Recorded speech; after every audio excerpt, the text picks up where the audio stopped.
Hey, how you doing, Titus? Good.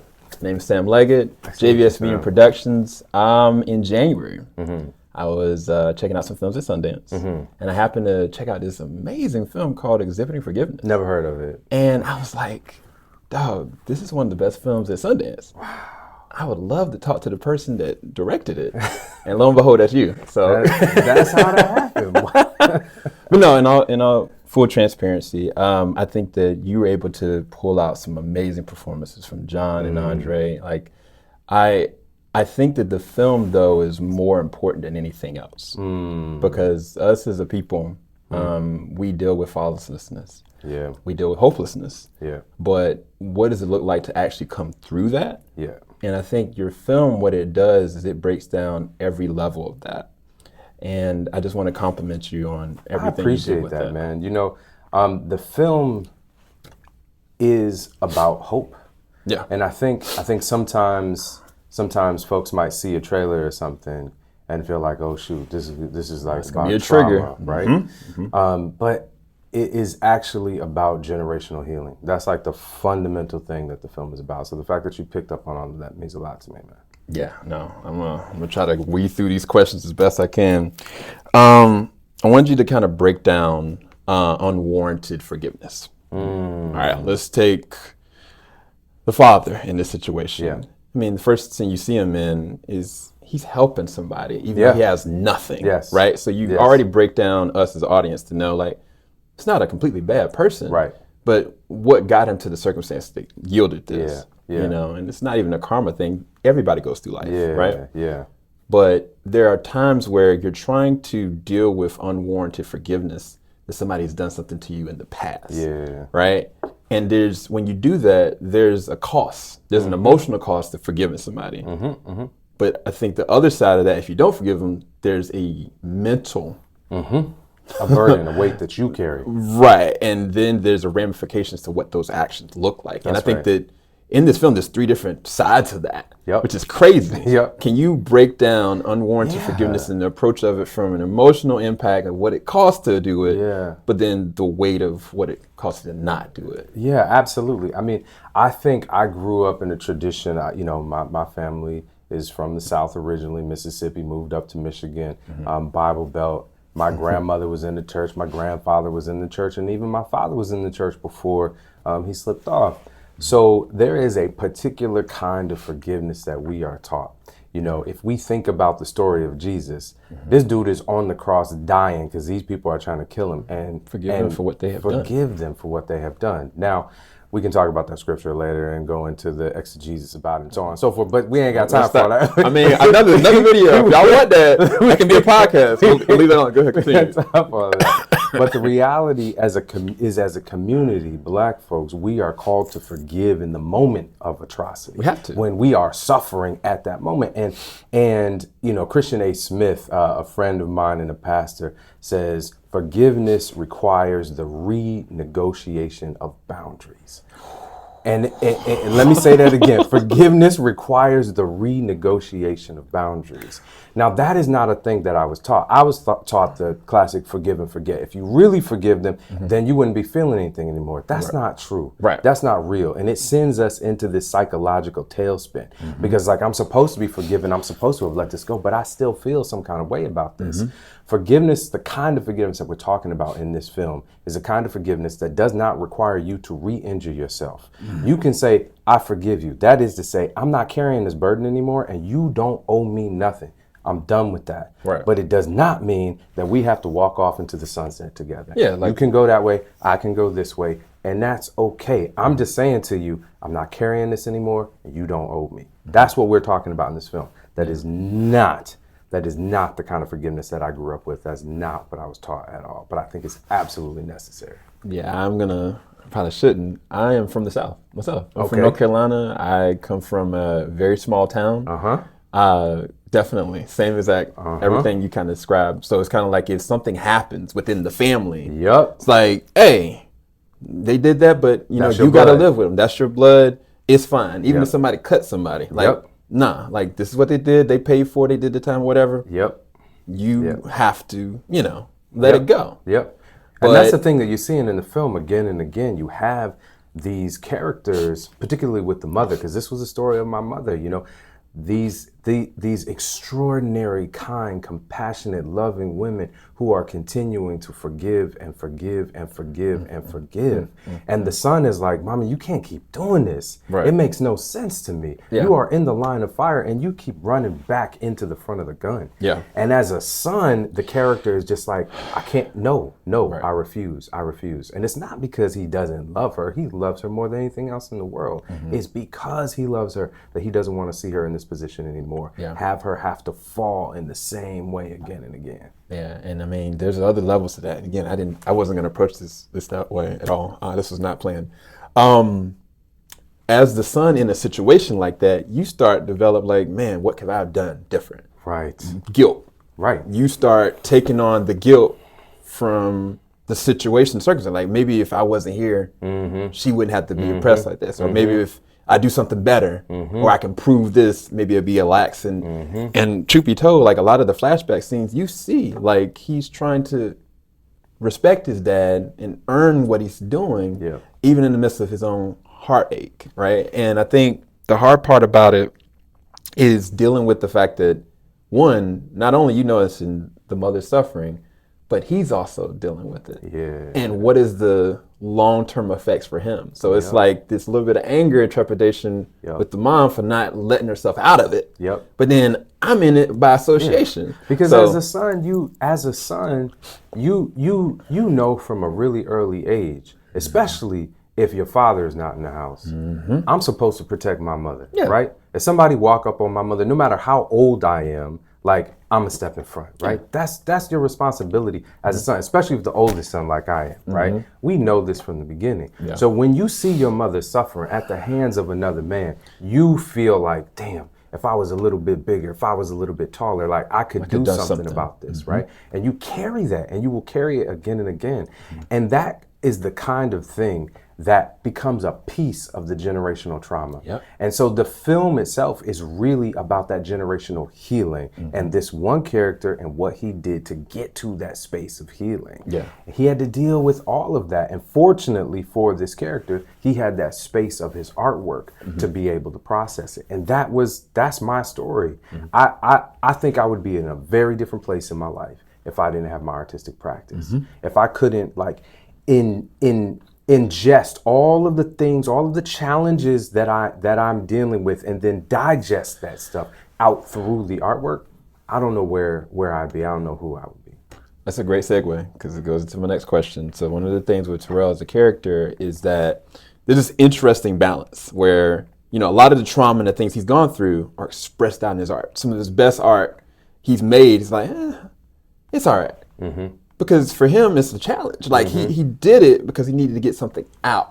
It's catharsis. Right. And he benefits from it. But at the same time, he don't want to see it because it's also a symbolism of fragments of his heart and mind that's been taken back and forth. So from a portrait standpoint, one, I'm not sure if you did any of the pieces for the film. I did all of the paintings. That's freaking amazing.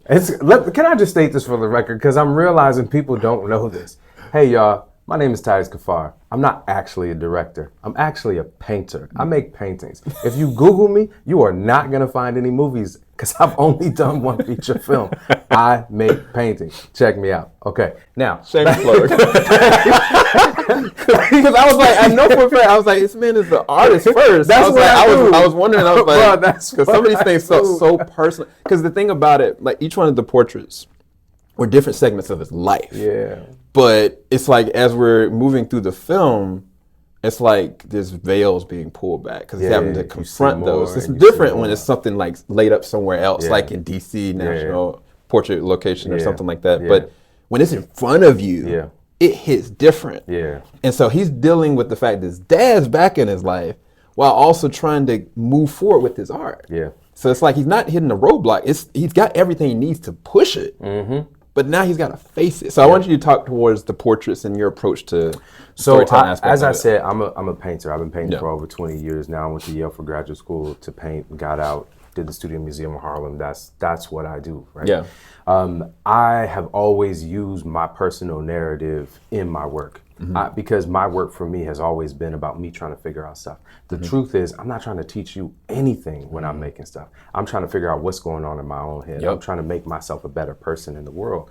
And so I share that with the world, and it becomes this very vulnerable space. But in the best of opportunities, people step forward and say, that's my story too. So this began with me painting the Jerome Project, which is a body of work that I did about my father. I went back to Michigan to visit my family, and I had been estranged from my father about 15 years, showed up at my grandmother's steps, and my father was there. I had my 2 sons with me, my wife was with me, and my father was like, I want to talk to you. And I was like, I don't want to talk to you. I told you that a long time ago. I'm good.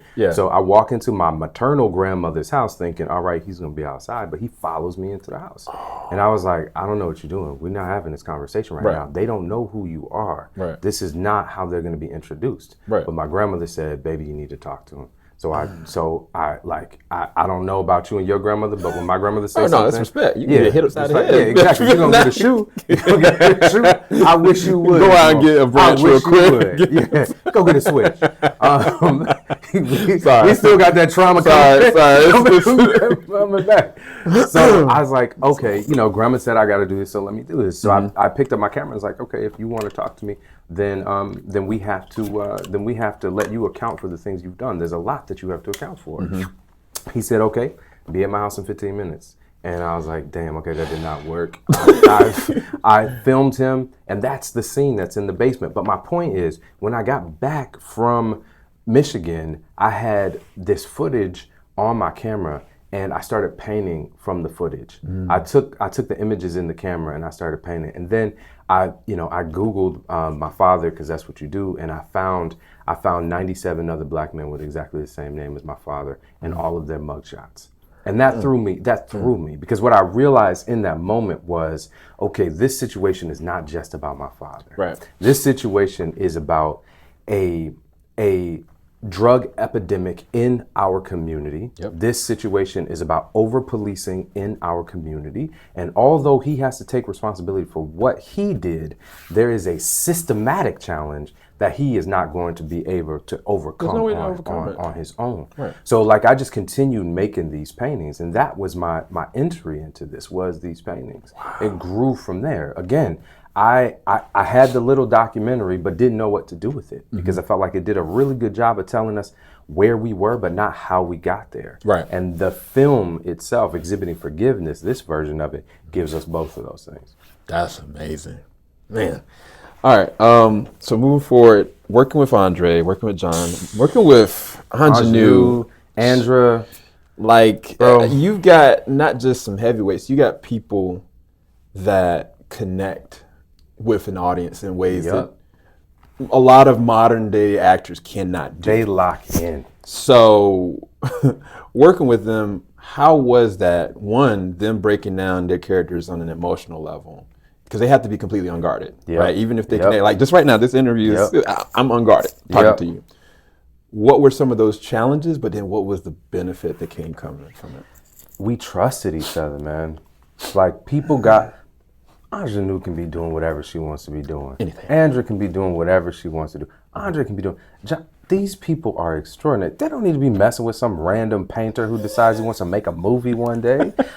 They decided to do that, honestly, based on the artwork. They saw the paintings and they said, what he does in the art space is kind of wild. Maybe he can do something in the film space. They had faith in me. Those people trusted me. And I feel so blessed to have been able to work with them, especially on my first film.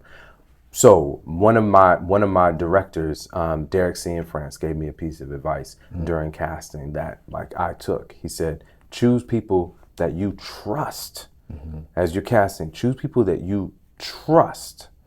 Make them feel protected, and then get out of their way. Let them do what they do. And that was it. So when we started talking, we had a few conversations about the script and so on and so forth like that. But I trusted those people. I trusted them as artists. I knew that they were going to be able to deliver. I know all of their work. There was no moment where I was like, oh shoot, is Andre going to be able to do this? Are you freaking kidding me?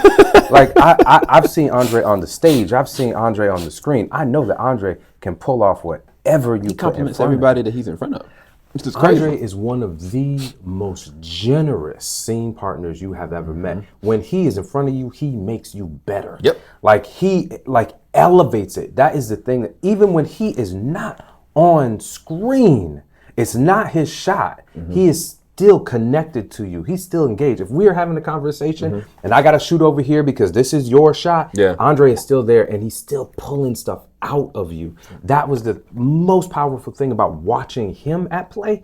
Like, this dude has this ability to elevate every single person in the room.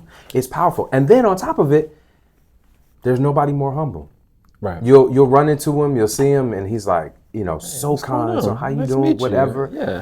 There's just humility in that man and skill that is on the next level. Yeah, I'm not gonna lie. This film tore my heart up, but it also put it back together in a very cathartic way because I connected with each of the different dynamics, whether it was the mother, whether it was Terrell, even the dad. I was kind of like, I had to look at it from a different lens because I think that's the most important thing. If we're gonna go from a spiritual standpoint, like, what is your lens versus what the lens that needs to be? Yeah. Once you look at it from a different lens, that's, you know, what you just said is the key. Like, rewind that, play it back.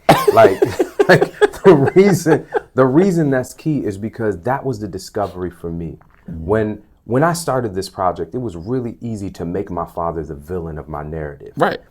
But my father is not the villain of my narrative. And when I sat down to write, I realized if I was going to be honest, I had to understand why he did the things that he did. That made me ask questions as a writer that I never asked as a son. And when I sat down and I started understanding, oh, this is what happened with my grandfather. Oh, this is what happened with my grandmother. Oh, these are the things that he suffered under. Oh man, he just passed this on. He didn't know how to do it. Hurt people, and continue to hurt people. And so I was just, oh, okay, now I understand. My father is not the villain of my narrative, but I need to make sure that I do not pass this on another generation. Because in my family, this has been happening. And I'm like, I'm not gonna let it keep happening. It doesn't have to. No. Y'all heard that first. Thank you so much, Titus. No problem, man. It was great. Congratulations. Nice meeting you as well. Appreciate you. Y'all go and check it out as soon as you can. All right. October 18th. You heard it. That was great, man. Yeah.